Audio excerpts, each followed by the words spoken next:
18 ঘণ্টার দীর্ঘ ফ্লাইট, একাধিকবার মাঝপথে জ্বালানি সংগ্রহ আর ধাপে ধাপে বিভ্রান্তিকর মহড়া চালিয়ে ইরানের গভীরে অবস্থিত সুরক্ষিত পারমাণবিক স্থাপনাগুলোর উপর বোমা হামলা চালিয়েছে যুক্তরাষ্ট্র। এই উচ্চ পর্যায়ের অভিযানের নাম দেয়া হয়েছে অপারেশন মিডনাইট হ্যামার। গতকাল রবিবার 22 জুন সকালে পেন্টাগনের এক ব্রিফিংয়ে এই তথ্য জানান যুক্তরাষ্ট্রের সেনাবাহিনীর শীর্ষ কর্মকর্তা জয়েন্ট চিফস অফ স্টাফের chairman 4 star general Dan Kane.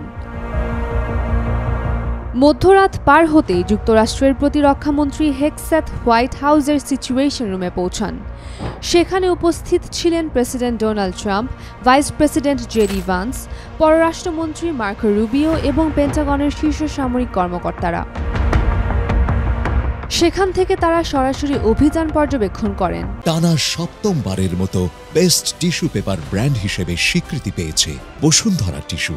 একই সময় মিজোরি অঙ্গরাজ্যের প্রত্যন্ত হোয়াইটম্যান এয়ারফোর্স ঘাঁটি থেকে স্টিলথ প্রযুক্তির সম্পূর্ণ B-2 বোমারু বিমানগুলো উড্ডয়ন করে ইরানের দিকে।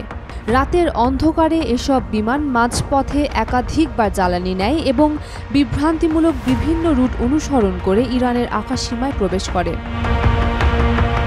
পেন্টাগনের দাবি অনুযায়ী লক্ষ্য ছিল ইরানের সবচেয়ে নিরাপদ এবং সুরক্ষিত পারমাণবিক স্থাপনাগুলো।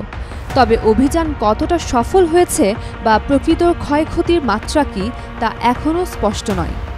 এদিকে ইরানের পক্ষ থেকে এ বিষয়ে এখনও আনুষ্ঠানিক কোনো বিবৃতি হয়নি। তবে আন্তর্জাতিক মহল গভীর উদ্বেগের সঙ্গে পরিস্থিতি পর্যবেক্ষণ করছে, কারণ এই হামলা মধ্যপ্রাচ্যে উত্তেজনার পারদ আরও উঁচুতে তুলতে পারে বলে আশঙ্কা করা হচ্ছে। বিশ্লেষকদের মতে যুক্তরাষ্ট্রের এই আক্রমণ কেবল সামরিক নয়, বরং কূটনৈতিক দিক থেকেও গুরুত্বপূর্ণ বার্তা বহন করে, বিশেষ করে এমন সময়ে যখন ইরান তার পারমাণবিক কার্যক্রম জোরালো করছে এবং পশ্চিমা বিশ্বের সঙ্গে সম্পর্ক ক্রমে অবনতির দিকে যাচ্ছে। উম্মেরুম্মান ক্রান্তি, Daily Sun. For more updates, follow us on Facebook, subscribe our YouTube channel, get the latest update on www.daily-sun.com.